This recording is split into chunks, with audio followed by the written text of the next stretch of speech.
24 round of വിശദമായ റിപ്പോർട്ടുകളിലേക്ക് കടക്കുകയാണ്. ശബരിമല സ്വർണ്ണപ്പാളി വിവാദത്തിൽ സ്പോൺസർ ഉണ്ണികൃഷ്ണൻ പോറ്റിക്ക് കുരുക്ക് മുറുകുന്നു. ഉണ്ണികൃഷ്ണൻ പോറ്റിയെ ദേവസ്വം വിജിലൻസ് ശനിയാഴ്ച ചോദ്യം ചെയ്യും. താൻ തെറ്റ് ചെയ്തിട്ടില്ല എന്നാണ് ഉണ്ണികൃഷ്ണൻ പോറ്റിയുടെ പ്രതികരണം. ഇതിനിടെ കൂടുതൽ വെളിപ്പെടുത്തലുമായി സഹ സ്പോൺസർമാരും രംഗത്തെത്തി. അന്വേഷണ സംഘം ചോദ്യം ചെയ്യലിനായി നോട്ടീസ് നൽകിയതിന് പിന്നാലെയാണ് ഉണ്ണികൃഷ്ണൻ പോറ്റി ബംഗളൂരുവിൽ നിന്ന് തിരുവനന്തപുരത്തെത്തിയത്. താൻ നിരപരാധിയാണെന്നും തന്റെ ഭാഗം ശരിയോ തെറ്റോ എന്ന് കോടതി തീരുമാനിക്കുമെന്നും ഉണ്ണികൃഷ്ണൻ പോറ്റി. വിവാദത്തിൽ കൂടുതൽ ചോദ്യങ്ങൾക്ക് മറുപടി നൽകാൻ ഉണ്ണികൃഷ്ണൻ പോറ്റി തയ്യാറായില്ല. എന്റെ പക്ഷം, എന്റെ ഭാഗം ശരിയോ തെറ്റെന്ന് കോടതി തീരുമാനിച്ചു. ദേവസ്വം വിജിലൻസ് അതിന്റെ അന്വേഷണമൊക്കെ നടത്തി അതിന്റെ കുറ്റക്കാരും തെളിവും ശരിയും തെറ്റും ഒക്കെ മനസ്സിലാക്കുന്ന സമയം നിങ്ങൾക്ക് വ്യക്തമായിട്ട് ലൈവായിട്ട് ഒരു മറുപടി ഞാൻ തരാം. ഞാനൊരു തെറ്റുകാരനല്ല, എന്നെ കോടതി ശിക്ഷിച്ചിട്ടില്ല. അപ്പോൾ ഈ സമയത്ത് ഒരു സ്വകാര്യത എന്നുള്ള രീതിയിലുള്ള ഒരു അന്തസ് കീപ്പപ്പ് ചെയ്യാനുള്ള അവസരം മീഡിയ എല്ലാവരും എനിക്ക് തരണമെന്നാണ് എന്റെ റിക്വസ്റ്റ്. ഉണ്ണികൃഷ്ണൻ പോറ്റിക്കെതിരെ ഗുരുതര കണ്ടെത്തലുകളിലാണ് ദേവസ്വം വിജിലൻസ്. സ്വർണം പൂശുന്നതിനും അന്നദാനത്തിന്റെ പേരിലും ഉണ്ണികൃഷ്ണൻ പോറ്റി വ്യാപക പണപ്പിരിവ് നടത്തി. മറ്റു സംസ്ഥാനങ്ങളിലും പണപ്പിരിവ് നടത്തി. സ്വർണ്ണപ്പാളി ബംഗളൂരുവിൽ കൊണ്ടുപോയതും പണപ്പിരിവിന്റെ ഭാഗമാണെന്നാണ് സംശയിക്കുന്നത്. ഉണ്ണികൃഷ്ണൻ പോറ്റിയുടെ ശബരിമല കേന്ദ്രീകരിച്ചുള്ള ഇടപാടുകൾ വിജിലൻസ് പരിശോധിക്കും. അറ്റകുറ്റപ്പണിക്കായി കൊണ്ടുപോയ സ്വർണ്ണപ്പാളി ശബരിമല ശ്രീകോവിൽ വാതിൽ എന്ന പേരിൽ ബംഗളൂരുവിലെ ഒരു അയ്യപ്പ ക്ഷേത്രത്തിൽ എത്തിച്ച് പൂജിച്ചെന്ന് നേരത്തെ കണ്ടെത്തിയിരുന്നു. ഇതിനിടെ തങ്ങൾക്ക് ലഭിച്ചത് ചെമ്പുപാളി എന്ന വെളിപ്പെടുത്തലുമായി ഉണ്ണികൃഷ്ണൻ പോറ്റിയുടെ സഹസ്പോൺസർ അനന്തസുബ്രഹ്മണ്യനും രംഗത്തെത്തി. ദ്വാരപാലക ശില്പം പൊതിയാൻ സ്വർണം കൊടുത്തു എന്ന് മറ്റൊരു സഹസ്പോൺസർ രമേശ് റാവുവും പറഞ്ഞു. ரமேஷா அது கோல்டில் பண்ணணும்னு சொல்லிங்கிறாங்க. உங்கள் என்னதான் எவ்வளோ சார், நான் கம்மிட் ஆக மாட்டேன். என்கிட்ட எவ்வளோ நான் கொடுக்குறேன் சார். அதை பற்றி நம்மளுக்கு எதுவுமே தெரியாது சார். அது காப்பரா கப்புனாவா ஸ்டீலா அலுமினியமா நம்மளுக்கு எதுவுமே தெரியாது. ശനിയാഴ്ച പോറ്റിയെ ചോദ്യം ചെയ്യുന്നതിലൂടെ നിർണായക വിവരങ്ങൾ ലഭിക്കുമെന്നാണ് അന്വേഷണ സംഘത്തിന്റെ കണക്കുകൂട്ടൽ. 24 തിരുവനന്തപുരം. സ്വർണ്ണപ്പാളി വിവാദത്തിൽ ഉദ്യോഗസ്ഥ വീഴ്ച സംബന്ധിച്ച് തിരുവിതാംകൂർ ദേവസ്വം ബോർഡ് 2019 സ്വർണ്ണപ്പാളി സ്പോൺസർക്ക് കൈമാറുന്നതിൽ ഉൾപ്പെടെ ഉദ്യോഗസ്ഥ വീഴ്ചയുണ്ടായി എന്ന് Devaswom board president PS Prashanth പറഞ്ഞു. ശബരിമലയിലെ വിവാദങ്ങളിൽ CBI അന്വേഷണം വേണമെന്നാണ് UDFന്റെ ആവശ്യം. ആരാണ് ഉണ്ണികൃഷ്ണൻ പോറ്റി എന്ന ഹൈക്കോടതി ചോദ്യത്തിന് ദേവസ്വം ബോർഡിന്റെ കയ്യിൽ ഉത്തരമില്ല. പിന്നെന്തിനാണ് 2019 2025 ദ്വാരപാലക സ്വർണ്ണപ്പാളി ഉണ്ണികൃഷ്ണൻ പോറ്റിക്ക് കൊടുത്തുവിട്ടതെന്ന് ചോദിച്ചാൽ ഉദ്യോഗസ്ഥതല വീഴ്ച എന്നാണ് ദേവസ്വം ബോർഡ് പ്രസിഡന്റിന്റെ മറുപടി. സ്ട്രോങ് റൂമിലെ കണക്കുകൾ കൃത്യമാണെന്നും PS പ്രശാന്ത്. 2019 ബന്ധപ്പെട്ട് ഉദ്യോഗസ്ഥ വീഴ്ച ഉണ്ടായിട്ടുണ്ട്, സംശയമില്ല. കാരണം ഇതിൻ്റെ കാര്യങ്ങളിൽ പിന്നെ ഈ കൊടുത്തുവിട്ട കാര്യത്തിലായാലും ഒരിക്കലും അത് പിന്നെ ഉണ്ണികൃഷ്ണൻ പോറ്റിയുടെ കൈവശം കൊടുത്തുവിടാൻ പാടില്ലായിരുന്നു. തർക്കമില്ല കാര്യത്തിൽ. സ്പോൺസറെ പഴിചാരി വിവാദങ്ങളിൽ നിന്ന് രക്ഷപ്പെടാൻ ദേവസ്വം ബോർഡിനാവില്ല. ശബരിമല വിവാദം രാഷ്ട്രീയ ആയുധമാക്കാനാണ് UDF നീക്കം. അയ്യപ്പനെ പറ്റിച്ച് കിലോ കണക്കിന് സ്വർണം അവിടെ നിന്ന് അടിച്ചു മാറ്റിയിരിക്കുന്ന തട്ടിപ്പാണ്. ആ മെഷർമെൻറ്റിൽ അത് കണ്ടുപിടിച്ചിട്ടുണ്ട്. എന്നിട്ടത് പുറത്താകാതെ ഈ സ്വർണം കട്ടെടുത്ത ആളുകളെ സംരക്ഷിക്കും. അവർക്ക് കമ്മീഷൻ കിട്ടുന്നുണ്ടാവും. CBI അന്വേഷണം വേണമെന്ന് UDF കൺവീനർ അടൂർ പ്രകാശ് പ്രതികരിച്ചു. അതേക്കുറിച്ച് അന്വേഷണം നടക്കണം. ആ അന്വേഷണം നടത്തി ഇദ്ദേഹത്തിൻ്റെ മറ്റ് ബന്ധങ്ങൾ എന്തൊക്കെയാണ് എന്ന് പുറത്തു കൊണ്ടുവരണം. അങ്ങനെ പുറത്തു കൊണ്ടുവരണം എങ്കിൽ എൻ്റെ വ്യക്തിപരമായ അഭിപ്രായം എന്ന് പറയുന്നത് ഇത് ഒരു CBI അന്വേഷണത്തിന് തന്നെ വിട്ടുകൊടുക്കേണ്ടതായിട്ടുണ്ട്. വേണ്ടി വന്നാൽ ശബരിമല വിവാദത്തിൽ പ്രക്ഷോഭത്തിന് തയ്യാറെന്നുമാണ് UDFന്റെ മുന്നറിയിപ്പ്. 24 കൊച്ചി. സർക്കാരുമായി അടുക്കുന്നതിലെ വിവാദങ്ങൾ തുടരുന്നതിനിടെ നിലപാട് ആവർത്തിച്ച് NSS general secretary G. Sukumaran Nair. NSS രാഷ്ട്രീയമായി സമദൂരത്തിലാണ്, പക്ഷേ സമദൂരത്തിൽ ശരിദൂരം കണ്ടെത്തി. NSSനെ കമ്മ്യൂണിസ്റ്റും കോൺഗ്രസും BJPയുമാക്കാൻ ആരും ശ്രമിക്കരുത്. ആഗോള അയ്യപ്പ സംഗമത്തിലെ NSS സാന്നിധ്യം രാഷ്ട്രീയവൽക്കരിക്കാനാണ് ശ്രമം നടക്കുന്നതെന്നും G. സുകുമാരൻ നായർ പറഞ്ഞു.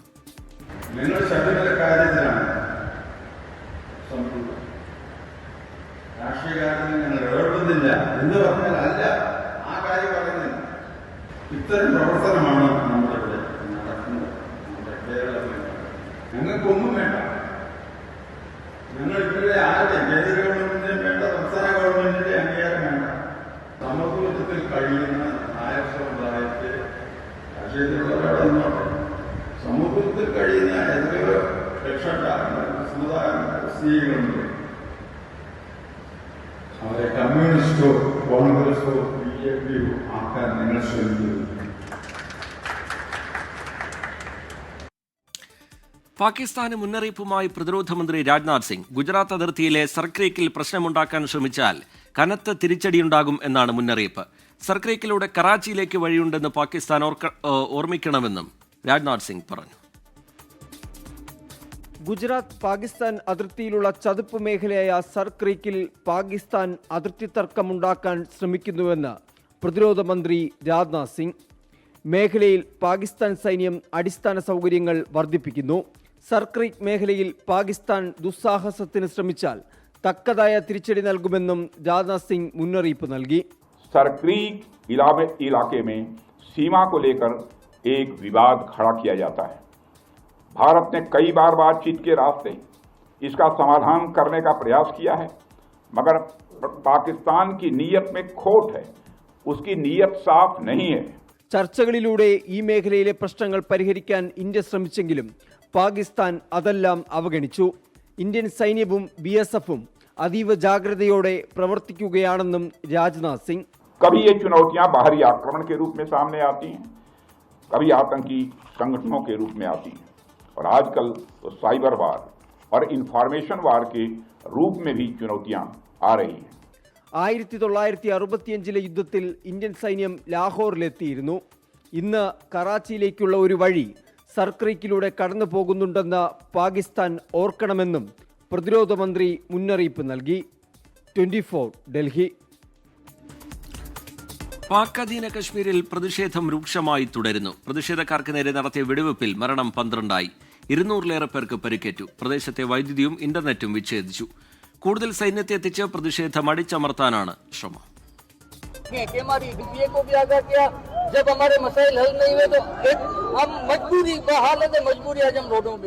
രാഷ്ട്രീയവും സാമ്പത്തികവുമായ അവഗണനയ്ക്കെതിരെ പാക് അധീന കശ്മീരിൽ ആരംഭിച്ച ജനകീയ പ്രതിഷേധം 3-ാം ദിവസവും അതീവ രൂക്ഷമായി തുടരുന്നു. സർക്കാർ ഉദ്യോഗസ്ഥർക്കുള്ള പ്രത്യേക അലവൻസുകൾ അവസാനിപ്പിക്കുക, കശ്മീരി അഭയാർത്ഥികൾക്കായി സംവരണം ചെയ്തിട്ടുള്ള പാക് അധീന കശ്മീരിലെ 12 നിയമസഭാ സീറ്റുകൾ നിർത്തലാക്കുക തുടങ്ങിയ 38 ആവശ്യങ്ങൾ ഉന്നയിച്ചാണ് പ്രതിഷേധം. മുസഫറാബാദ്, മിർപൂർ, പൂഞ്ച്, നീലം, ഭീംബർ, പാലന്ത്രി എന്നീ മേഖലകൾ പ്രതിഷേധത്തിൽ സ്തംഭിച്ചു. പ്രതിഷേധത്തെ നേരിടാൻ മേഖലയിലേക്കുള്ള വൈദ്യുതി ഇന്റർനെറ്റ് ബന്ധങ്ങൾ ഭരണകൂടം വിച്ഛേദിച്ചു. റോഡുകൾ വലിയ കണ്ടെയ്നറുകളും വാഹനങ്ങളും ഉപയോഗിച്ച് അടച്ചു.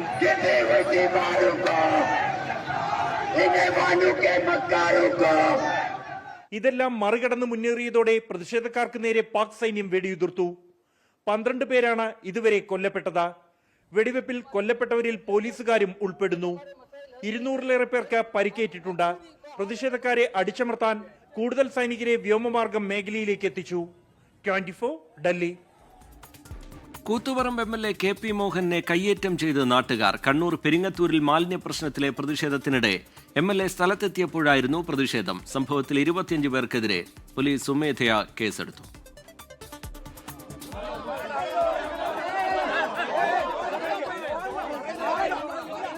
പെരിങ്ങത്തൂർ കരിയാട് ഡയാലിസിസ് സെന്ററിൽ നിന്ന് മാലിന്യം പുറത്തേക്ക് ഒഴുകുന്നുവെന്ന് ആരോപിച്ചായിരുന്നു നാട്ടുകാരുടെ പ്രതിഷേധം.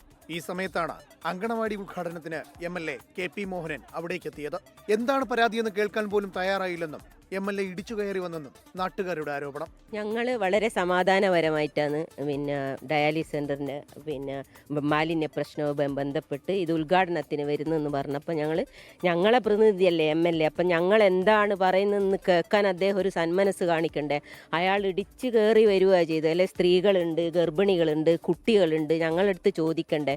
ശരിക്കും ഞങ്ങളെല്ലാം ഒരു അപമാനിക്കുന്ന തരത്തിൽ അദ്ദേഹം പോയത്. അതിൽ ആ ഒരു സങ്കടം ഞങ്ങൾക്കുള്ളു. തനിക്ക് നേരെ ബോധപൂർവം കയ്യേറ്റം നടന്നതായി കരുതുന്നില്ലെന്നാണ് MLA KP മോഹനന്റെ പ്രതികരണം. അങ്ങനെ എനിക്ക് തോന്നിയിട്ടില്ല. ഇനിയിപ്പം പറഞ്ഞുകൂടാ. അല്ല, പോലീസ് കേസെടുത്താൽ സഹകരിക്കണല്ലോ. പോലീസ് കേസെടുത്താൽ എന്ത് തന്നെയാൽ നമ്മളോട് ചോദിക്കുമ്പോൾ ഇതൊക്കെ പറയണമല്ലോ. അല്ല, പരാതി ഞാനായിട്ട് കൊടുക്കുന്നില്ല, സോമോട്ടോ കേസ് എടുക്കുന്നില്ല, അന്നേരം അതുമായിട്ട് സഹകരിക്കും ഞാൻ.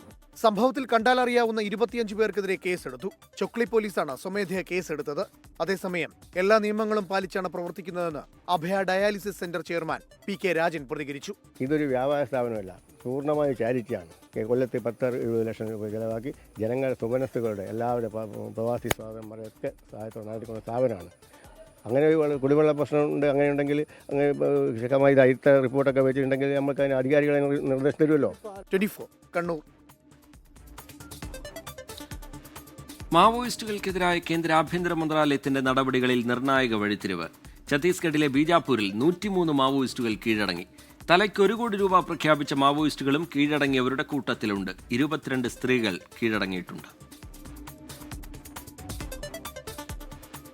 എയ്ഡഡ് സ്കൂളുകളിലെ ഭിന്നശേഷി നിയമനത്തിൽ ക്രൈസ്തവ മാനേജ്മെന്റുകൾക്ക് മറുപടിയുമായി വിദ്യാഭ്യാസ മന്ത്രി. കോടതി വിധി പാലിച്ച് മുന്നോട്ടു പോകുമെന്നും വിമോചന സമരം ഇപ്പോൾ സാധ്യമല്ല എന്നും വി ശിവൻകുട്ടി പറഞ്ഞു.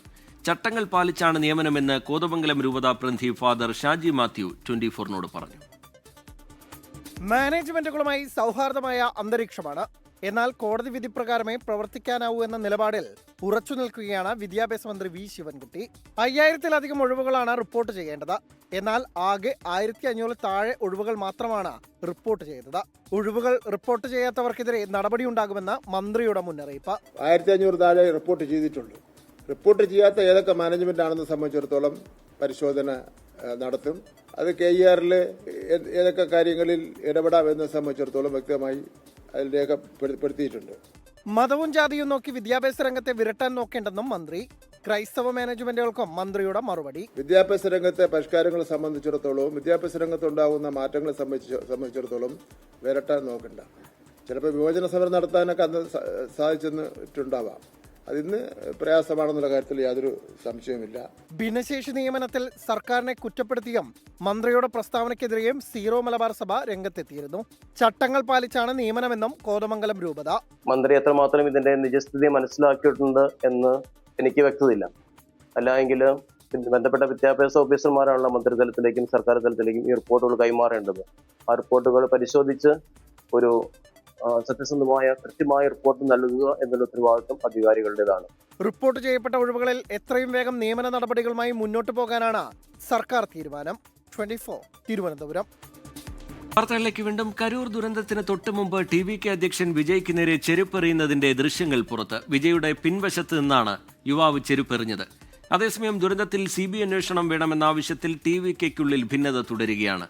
വിജയ്ക്കെതിരെ കേസെടുക്കണം എന്നാവശ്യപ്പെട്ട് ചെന്നൈ സ്വദേശി മദ്രാസ് ഹൈക്കോടതിയിൽ ഹർജി നൽകി.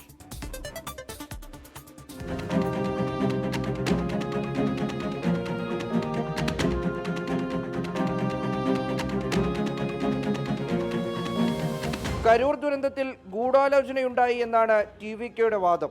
ഇതിനിടെയാണ് വിജയ് പ്രസംഗിക്കുമ്പോൾ പിന്നിൽ നിന്ന് ചെരുപ്പെറിയുന്ന ദൃശ്യങ്ങൾ പുറത്തുവന്നത്. ചെരുപ്പെറിയുന്നയാളെ ദൃശ്യങ്ങളിൽ തിരിച്ചറിയാനാകും. ഇയാളെക്കുറിച്ച് കൂടുതൽ അന്വേഷിച്ച് മൊഴിയെടുക്കാനുള്ള ശ്രമത്തിലാണ് പ്രത്യേക അന്വേഷണ സംഘം. Y കാറ്റഗറി സുരക്ഷയിലുള്ള വിജയ്ക്ക് സുരക്ഷാ വീഴ്ച ഉണ്ടായിട്ടുണ്ടോ എന്ന് അന്വേഷിച്ച് റിപ്പോർട്ട് നൽകാൻ കേന്ദ്ര ആഭ്യന്തര മന്ത്രാലയം CRPFനോട് ആവശ്യപ്പെട്ടിട്ടുണ്ട്. അപകടത്തിൽ പ്രതിരോധത്തിലായ TVKയ്ക്ക് കൂടുതൽ തലവേദനയുണ്ടാക്കുന്നതാണ് CBI അന്വേഷണത്തിൽ പാർട്ടിക്കുള്ളിലെ ഭിന്നത. CBI അന്വേഷണത്തിൽ ഗൂഢാലോചന പുറത്തുവരുമെന്നും പോലീസിന്റെ വീഴ്ചകൾ ചൂണ്ടിക്കാട്ടപ്പെടുമെന്നും ആദവർജുന പറയുന്നു. എന്നാൽ CBI അന്വേഷണത്തിലൂടെ TVK വരുതിയിലാക്കാൻ BJP ശ്രമിക്കുമെന്നാണ് N ആനന്ദിന്റെ പക്ഷം. വിജയ്ക്കെതിരെ കേസെടുക്കണമെന്നാവശ്യപ്പെട്ട് ചെന്നൈ സ്വദേശി PH ദിനേശ് മദ്രാസ് ഹൈക്കോടതിയിൽ ഹർജി നൽകി. അപകടത്തിന് കാരണക്കാരൻ വിജയ് ആണെന്ന് ആരോപിച്ചുള്ള ഹർജി കോടതി നാളെ പരിഗണിക്കും. വിജയ്ക്കെതിരെ കേസെടുക്കണമെന്ന ആവശ്യം DMK നേതാക്കൾ ഉയർത്തിയെങ്കിലും തിരക്കിട്ട നീക്കം BJPക്ക് ഗുണം ചെയ്യുമെന്ന് മുഖ്യമന്ത്രി MK സ്റ്റാലിൻ നിലപാടെടുത്തതായാണ് റിപ്പോർട്ട്. 24 ചെന്നൈ. ജനങ്ങളോട് മുഖം തിരിക്കുന്ന സർക്കാരുകൾ ജനരോഷം നേരിടേണ്ടി വരുമെന്ന് നേപ്പാൾ പ്രക്ഷോഭത്തെ ചൂണ്ടിക്കാട്ടി RSS മേധാവി മോഹൻ ഭാഗവത്. എന്നാൽ അക്രമാസക്തമായ മുന്നേറ്റങ്ങൾ അരാജകത്വത്തിലേക്ക് നയിക്കും. ഗാന്ധിജി അനീതിയിൽ നിന്ന് രാജ്യത്തെ രക്ഷിച്ചെന്നും നാഗ്പൂരിലെ RSS ആസ്ഥാനത്ത് വിജയദശമി സന്ദേശം നൽകി മോഹൻ ഭാഗവത് പറഞ്ഞു. RSSന് 100 വയസ്സ് തികയുന്ന വേളയിലാണ് ഇത്തവണത്തെ വിജയദശമി റാലി. സ്വദേശി ഉൽപ്പന്നങ്ങൾ പ്രോത്സാഹിപ്പിക്കുകയും സ്വാശ്രയത്തെ പുൽകുകയും മാത്രമാണ് മുന്നോട്ടു പോകാനുള്ള ഏക മാർഗമെന്ന് RSS മേധാവി മോഹൻ ഭാഗവത്. ഇന്ത്യൻ ഉൽപ്പന്നങ്ങൾക്ക് അമേരിക്ക അധിക തീരുവ പ്രഖ്യാപിച്ച പശ്ചാത്തലത്തിലാണ് പ്രസ്താവന. നാഗ്പൂരിലെ RSS ആസ്ഥാനത്ത് വിജയദശമി സന്ദേശം നൽകുന്നതിനിടെ നേപ്പാളിലെ ജൻസി പ്രക്ഷോഭവും മോഹൻ ഭാഗവത് പരാമർശിച്ചു. അക്രമാസക്തമായ മുന്നേറ്റങ്ങൾക്ക് രാജ്യത്തെ എവിടേക്കും നയിക്കാനാകില്ല. जनता की अवस्थाओं को ध्यान में रखकर नीतियां नहीं बनती तो असंतोष रहता है. इस प्रकार व्यक्त होना पूरे दुनिया का अभी तक का इतिहास देख लीजिए. എന്നാൽ ജനങ്ങളോട് മുഖം തിരിക്കുന്ന സർക്കാരുകൾക്കെതിരെ ജനരോഷം ഉയരുമെന്ന മുന്നറിയിപ്പും RSS മേധാവി നൽകി. പക്ഷേ ഒരു വിപ്ലവവും ഫലം കണ്ടിട്ടില്ല. സോഷ്യലിസ്റ്റ് വിപ്ലവങ്ങൾ നടന്ന രാജ്യങ്ങൾ ഇന്ന് മുതലാളിത്ത രാജ്യങ്ങളാണെന്നും മോഹൻ ഭാഗവത് ചൂണ്ടിക്കാട്ടി. വിജയദശമി റാലിയിൽ രാഷ്ട്രപിതാവ് മഹാത്മാഗാന്ധിയെയും RSS മേധാവി പ്രകീർത്തിച്ചു. സ്വാതന്ത്ര്യ സമരത്തിൽ മാത്രമല്ല, സ്വതന്ത്ര ഭാരതത്തിന്റെ ഗതി തീരുമാനിക്കുന്നതിലും ഗാന്ധിജിയുടെ ആശയങ്ങൾ നിർണായകമായി. आज 2 अक्टूबर है, इसलिए स्वर्गीय महात्मा गांधी जी की भी जयंती है. अपने स्वातंत्र्य की लड़ाई में उनका योगदान तो अविस्मरणीय है, परंतु स्वतंत्रता के बाद भारत कैसा हो, भारत का जीवन किस प्रकार के तंत्र से चले. മുൻ രാഷ്ട്രപതി രാംനാഥ് കോവിന്ദായിരുന്നു ഇത്തവണത്തെ വിജയദശമി റാലിയിൽ മുഖ്യാതിഥി. 24 മുംബൈ. രാജ്യത്ത് വ്യത്യസ്ത അഭിപ്രായങ്ങൾ പ്രകടിപ്പിക്കാനുള്ള സാഹചര്യം വേണമെന്ന് കേന്ദ്ര സർക്കാരിന് വിമർശനവുമായി ലോക്സഭാ പ്രതിപക്ഷ നേതാവ് രാഹുൽ ഗാന്ധി. തെക്കേ അമേരിക്കൻ രാജ്യമായ കൊളംബിയയിലായിരുന്നു രാഹുൽ ഗാന്ധിയുടെ പ്രതികരണം. രാഹുൽ ഗാന്ധി രാജ്യത്തിന്റെ പ്രതിച്ഛായ അപകീർത്തിപ്പെടുത്തുകയാണെന്ന് BJP കുറ്റപ്പെടുത്തി. കൊളംബിയയിലെ EIA യൂണിവേഴ്സിറ്റിയിൽ സംസാരിക്കുന്നതിനിടെയാണ് കേന്ദ്ര സർക്കാരിനെതിരെ വിമർശനം. ഇന്ത്യൻ ജനാധിപത്യ സംവിധാനം എല്ലാ വശത്തു നിന്നും ആക്രമിക്കപ്പെടുന്നു. വ്യത്യസ്ത അഭിപ്രായങ്ങൾ പ്രകടിപ്പിക്കാനുള്ള ഇടം വേണമെന്നും Rahul Gandhi.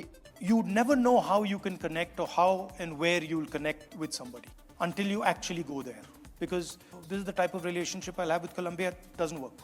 Being open to other cultures, regardless of how big or small they are, is very important. You never know where value lies. വിവിധ മതങ്ങളും സംസ്കാരവും ഭാഷകളുമുള്ള രാജ്യമാണ് ഇന്ത്യ. എല്ലാ മതവിഭാഗങ്ങൾക്കും അവരുടേതായ ആശയങ്ങൾ പ്രകടിപ്പിക്കാൻ കഴിയണം. ചൈനയിൽ നിന്ന് വ്യത്യസ്തമാണ് ഇന്ത്യയുടെ ശക്തി. ഇന്ത്യക്ക് ആത്മീയവും പ്രത്യശാസ്ത്രപരവുമായ പാരമ്പര്യമുണ്ടെന്നും രാഹുൽ ഗാന്ധി പറഞ്ഞു. രാഹുൽ ഗാന്ധിക്കെതിരെ വിമർശനവുമായി BJP. ये सरकार की नहीं कह रही, देश की निंदा. अगर वो कह रहे हैं कि लोग यहाँ पे झगड़ालू हैं, लोग यहाँ पे जो हैं वो ईमानदार नहीं हैं, जो भारत के लोग हैं वो उनको पता नहीं है अपने हमारे लिए क्या अच्छा, वो वोट जो देते हैं उनका दिमाग काम नहीं करता, तो इसलिए जो है किसी और को आके यहाँ पे डेमोक्रेसी बचानी चाहिए. ये सब बातों से वो ये दिखाते हैं कि भारत के लोग जो हैं वो बुद्धिहीन है, वो यही कहना चाहते हैं ना. तो खैर that's why I call him a disgrace. നേരത്തെ അമേരിക്കയിലെ ടെക്സസ് സർവകലാശാലയിൽ ഉൾപ്പെടെ രാഹുൽ ഗാന്ധി നടത്തിയ കേന്ദ്ര സർക്കാർ വിമർശനത്തിനെതിരെ BJP രംഗത്തെത്തിയിരുന്നു. 24 ഡൽഹി. 24 ഇമ്പാക്ട്. ഡൽഹിയിൽ മലയാളി വിദ്യാർത്ഥികളെ പോലീസും ആൾക്കൂട്ടവും മർദ്ദിച്ച സംഭവത്തിൽ ഇടപെട്ട് മുഖ്യമന്ത്രി പിണറായി വിജയൻ. ഉന്നതതല അന്വേഷണം ആവശ്യപ്പെട്ട് കേന്ദ്ര ആഭ്യന്തരമന്ത്രി അമിത്ഷായ്ക്ക് മുഖ്യമന്ത്രി കത്തയച്ചു. കുറ്റക്കാർക്കെതിരെ കർശന നടപടിയെടുക്കണമെന്ന് കത്തിൽ ആവശ്യപ്പെടുന്നു. 24 വാർത്തയെ തുടർന്നാണ് മുഖ്യമന്ത്രിയുടെ ഇടപെടൽ. ഞങ്ങളൊരു സ്റ്റേഷനിൽ കൊണ്ടുപോയി. അവിടെ ASI സത്യപ്രകാശ് എന്ന് പറയുന്നൊരു സാറുണ്ടായിരുന്നു. അയാൾ എന്നെ വളരെ ബ്രൂട്ടലായിട്ട്, ഞങ്ങളെ 2.5 മണിക്കൂർ ആ സ്റ്റേഷനിൽ വെച്ച് ബ്രൂട്ടലായിട്ട് മർദ്ദിച്ചു. ഒരു ഔട്ട് സ്റ്റേഷൻ സ്റ്റുഡൻസ് അവർ മനസ്സിലാക്കിയോണ്ട് ആണെന്ന് തോന്നുന്നു നമ്മൾ അധികം മർദ്ദിച്ചത്. നമ്മൾ ഇംഗ്ലീഷിലും ഹിന്ദിയിലും മിക്സ് ആയിട്ട് നമ്മൾ പറഞ്ഞു നമ്മൾ ഡൽഹി യൂണിവേഴ്സിറ്റിയിലെ സ്റ്റുഡൻസ് ആണ്, സാക്കിർ ഹുസൈൻ കോളേജ് സ്റ്റുഡൻസ് ആണ്. അപ്പോഴും നമ്മളെ ബൂട്ട് കൊണ്ട് മറ്റേ ഫൈബറിലാത്തിയോണ്ട് മർദ്ദിച്ചു. സാക്കിർ ഹുസൈൻ ഡൽഹി കോളേജിലെ വിദ്യാർത്ഥികളായ ID അശ്വന്ത്, K സുദിൻ എന്നിവരെ പോലീസ് ഉദ്യോഗസ്ഥർ ക്രൂരമായി ആക്രമിച്ച വാർത്ത 24 ആണ് പുറത്തു കൊണ്ടുവന്നത്. വിഷയത്തിൽ ഉന്നതതല അന്വേഷണം ആവശ്യപ്പെട്ടാണ് മുഖ്യമന്ത്രി പിണറായി വിജയൻ കേന്ദ്ര ആഭ്യന്തരമന്ത്രി അമിത്ഷായ്ക്ക് കത്തയച്ചത്. കുറ്റക്കാരെന്ന് കണ്ടെത്തിയാൽ പ്രസ്തുത പോലീസ് ഉദ്യോഗസ്ഥർക്കെതിരെ കർശന നടപടി സ്വീകരിക്കണം. പോലീസ് തന്നെ ഇത്തരം പ്രവൃത്തികൾ ചെയ്താൽ പഠനത്തിനും ഉപജീവനത്തിനുമായി വിവിധ സംസ്ഥാനങ്ങളിൽ നിന്ന് എത്തുന്ന വിദ്യാർത്ഥികളെയും ആളുകളെയും ഉപദ്രവിക്കാൻ മറ്റ് കുറ്റവാളികളെ പ്രേരിപ്പിക്കുമെന്നും മുഖ്യമന്ത്രി പറഞ്ഞു. ആൾക്കൂട്ട മർദ്ദനത്തിന് പിന്നാലെ സഹായം തേടിയെത്തിയപ്പോഴാണ് സ്റ്റേഷനിൽ വിദ്യാർത്ഥികളെ പോലീസ് വിവസ്ത്രരാക്കി ബൂട്ടിട്ട് ചവിട്ടുകയും മുഖത്തടിക്കുകയും ചെയ്തത്. 24 തിരുവനന്തപുരം. മിസിസ് കേരളയുടെ 7ാം പതിപ്പിന് വേദിയാകാൻ ഒരുങ്ങുകയാണ് ആലപ്പുഴ. ശനിയാഴ്ച ആലപ്പുഴ കാമിലോട്ട് ഹോട്ടലിൽ നടക്കുന്ന ഗ്രാൻഡ് ഫിനാലെയിൽ 34 പേരാണ് പങ്കെടുക്കുന്നത്. ഫ്ലവേഴ്സാണ് മിസിസ് കേരള 7ാം പതിപ്പിന്റെ മീഡിയ പാർട്ട്ണർ.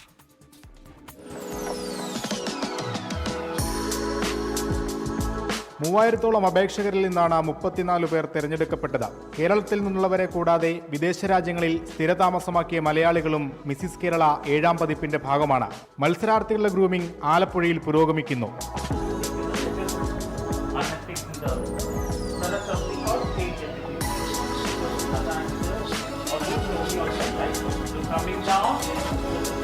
എസ്പാനിയോ ഇവന്റ്സും പരസ്യ ഏജൻസിയായ ബ്ലാക്ക് ആൻഡ് വൈറ്റ്സ് ക്രിയേഷൻസുമാണ് മിസിസ് കേരളയുടെ പിന്നിൽ പ്രവർത്തിക്കുന്നത്. എസ്പാനിയോ ഇവന്റ്സ് ചെയർമാനും മാനേജിംഗ് ഡയറക്ടറുമായ AT Anwar, Mrs Kerala brand അംബാസിഡറും 2017 ടൈറ്റിൽ വിന്നറുമായ സജിന സലീം, കൊറിയോഗ്രാഫറും ഗ്രൂമറുമായ ദാലു കൃഷ്ണദാസ് എന്നിവരും മിസ്സിസ് കേരളയ്ക്കായി സദാസമയം പ്രവർത്തിക്കുന്നു. സാധാരണ ഒരു ബ്യൂട്ടി പാജൻറ്റ് ഇപ്പം നമ്മൾ വലിയ വലിയ ബ്യൂട്ടി പാജൻസിൽ പോകുമ്പം അവരുടെ ഹൈറ്റ്, വെയിറ്റ്, കളർ അങ്ങനെ കുറേ ക്രൈറ്റീരിയാസ് ഉണ്ട്. പക്ഷേ ഈ ഒരു ബ്യൂട്ടി പാജൻറ്റിൽ നമുക്ക് എല്ലാം ബ്യൂട്ടി വിത്ത് ബ്രെയിൻ എന്ന് പറഞ്ഞ പോലെ ആർക്കൊക്കെയാണോ ആഗ്രഹമുള്ളവർക്കെല്ലാം പാർട്ടിസിപ്പേറ്റ് ചെയ്യാൻ പറ്റുന്നൊരു വേദിയാണ് മിസ്സിസ് കേരള. സൗന്ദര്യം മാത്രമല്ല, സൗന്ദര്യത്തിനോടൊപ്പം ബുദ്ധിയും. വീട്ടമ്മമാർ മുതൽ സർക്കാർ ജീവനക്കാരും വിദേശ രാജ്യങ്ങളിലെ വൻകിട കമ്പനികളിൽ ജോലി ചെയ്യുന്നവരും ഉൾപ്പെടെ മത്സരാർത്ഥികൾ. ഞാൻ ഈ ഒരു ഇവൻറ്റിൽ വരാനുള്ള റീസൺ എന്താണെന്ന് വെച്ച് കഴിഞ്ഞാൽ, ലാസ്റ്റ് ഇയർ ഞാൻ 40 ഇയേഴ്സായി. അപ്പോൾ 40 ഇയേഴ്സ് ആകുമ്പോഴത്തേക്കും എല്ലാവരും ഡ്രീംസിൻ്റെ ഒരു എൻഡ് എന്നൊക്കെ വിചാരിക്കുന്ന സ്ഥലത്ത് നിന്ന് I thought I break notions and start something new. എനിക്ക് വളരെയധികം ആഗ്രഹമുണ്ടായിരുന്നു ഇതിൻ്റെ അകത്തേക്ക് പാർട്ടിസിപ്പേറ്റ് ചെയ്യാൻ വേണ്ടിയിട്ട്. അപ്പോൾ ഞാൻ ഇതിൻ്റെ അകത്തേക്ക് വന്നതിൽ വളരെ എക്സൈറ്റഡ് ആണ്. I will do better. ശനിയാഴ്ച ആലപ്പുഴ ക്യാമലോട്ട് ഹോട്ടലിലാണ് ഗ്രാൻഡ് ഫിനാലെ. 24 ആലപ്പുഴ. പലസ്തീൻ ഐക്യദാർഢ്യവുമായി കോഴിക്കോട് LDFന്റെ ഐക്യദാർഢ്യ സദസ്സ്. ഇസ്രയേലിന് ഇന്ത്യ പിന്തുണ നൽകുന്നത് അപമാനകരമാണെന്ന് CPM സംസ്ഥാന സെക്രട്ടറി MV ഗോവിന്ദൻ പറഞ്ഞു.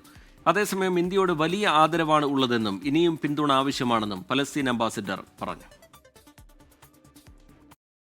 പലസ്തീൻ ഐക്യദാർഢ്യ സദസ്സിൽ പ്രധാനമന്ത്രി നരേന്ദ്രമോദിക്കെതിരെ കടുത്ത വിമർശനമാണ് CPIM സംസ്ഥാന സെക്രട്ടറി MV ഗോവിന്ദൻ നടത്തിയത്. ഇസ്രായേൽ കടന്നാക്രമണങ്ങളെ പിന്തുണയ്ക്കുന്ന മൗനമാണ് നരേന്ദ്രമോദിയുടേത്. ഇസ്രായേലിന് ഇന്ത്യ പിന്തുണ നൽകുന്നത് അപമാനകരമാണ്. ഇന്ത്യയുടെ തെറ്റായ നിലപാട് ശക്തമായ പ്രതിഷേധങ്ങളിലൂടെ തിരുത്തണം. ഇസ്രയേൽ നടത്തിക്കൊണ്ടിരിക്കുന്ന കടന്നാക്രമണങ്ങളെ പരിപൂർണമായിട്ട് പിന്തുണക്കുന്ന മൗനമാണ് ഇന്ത്യ ഗവൺമെന്റ് നരേന്ദ്രമോദി ഇപ്പോഴും കൈകാര്യം ചെയ്യുന്നത്. എല്ലാ കാലത്തും പാലസ്തീൻ ജനതയോടൊപ്പമായിരുന്നു പൊരുതുന്ന ലോകത്തെമ്പാടുമുള്ള ജനാധിപത്യ ശക്തികൾക്കൊപ്പമായിരുന്നു. ഇപ്പോഴത് പൂർണ്ണമായിട്ടും മാറ്റി. തീർച്ചയായിട്ടും ഇന്ത്യയുടെ തെറ്റായ നിലപാടിനെ നമ്മൾ തിരുത്തണം. പലസ്തീൻ അസ്തിത്വം ആർക്കും നിഷേധിക്കാൻ കഴിയില്ലെന്ന് പറഞ്ഞ Palestine ambassador Abdullah M. Abu Shavis ഇന്ത്യയുടെ പിന്തുണ ആവശ്യപ്പെട്ടു. India also supported the United Nations entity which called UNRWA that is dealing with the Palestinian refugee with $5 million per year. I thank you, India. I thank you, the people of India. I thank you all for this support. LDFന്റെ സംസ്ഥാന നേതാക്കൾ ഉൾപ്പെടെ ഐക്യദാർഢ്യ സദസ്സിന്റെ ഭാഗമായി. 24 കോഴിക്കോട്. ധനലക്ഷ്മി ഗ്രൂപ്പും lions club 318Dയും സംയുക്തമായി 100 പേർക്ക് കൃത്രിമക്കാലുകൾ സൗജന്യമായി വിതരണം ചെയ്തു. തൃശൂർ ടൗൺ ഹാളിൽ വെച്ച് നടന്ന ചടങ്ങ് മേയർ MK വർഗീസ് ഉദ്ഘാടനം ചെയ്തു. Lions multiple council secretary James Valappila, Lions district ഗവർണർമാരായ ജയകൃഷ്ണൻ, സുരേഷ് K. വാര്യർ എന്നിവരും ധനലക്ഷ്മി ഗ്രൂപ്പിന്റെ ഹോൾ ടൈം ഡയറക്ടർ ശ്യാംദേവും ചടങ്ങിൽ സംബന്ധിച്ചു. ഇത്തരം പ്രവർത്തനങ്ങൾ ധനലക്ഷ്മി ഗ്രൂപ്പിന് വളർച്ചയുടെ പാതയിൽ വലിയ പ്രചോദനമാണ് നൽകുന്നതെന്ന് Dhanalakshmi group chairman doctor Vipin Das Kadangot പറഞ്ഞു.